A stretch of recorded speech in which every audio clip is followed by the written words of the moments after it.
So what I'm going to do is, I'm going to teach you this bastardized version of an Italian tomato paste, which honestly Indians love a lot.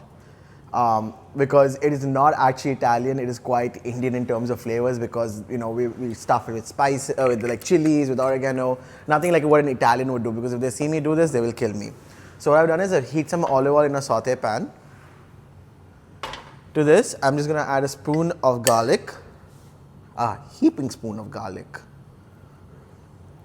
And I'm going to let this cook. Why is that so far? Come close to me. Come here, come here. Okay, good.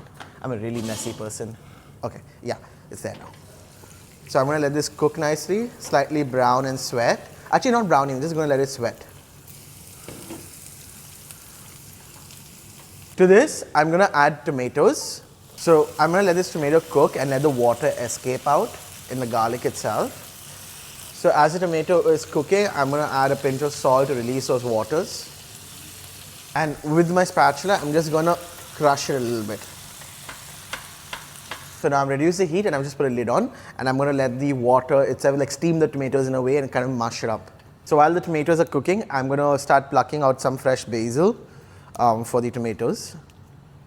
These basils are very important for this recipe because that's what gives a good flavor to the sauce too. While the tomatoes are still cooking, I'm going to add oregano.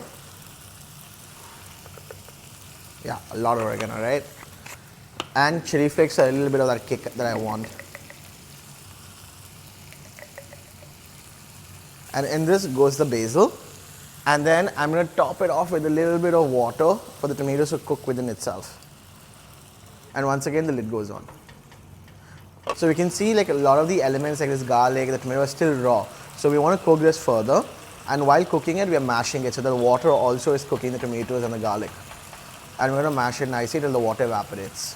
This tomato is around the consistency that I want it to be, and I'm going to put it aside to cool off. So this is how you make this fake sort of Italian tomato paste. Now what is the application for it?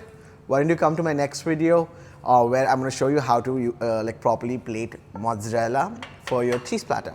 And remember, taste the magic.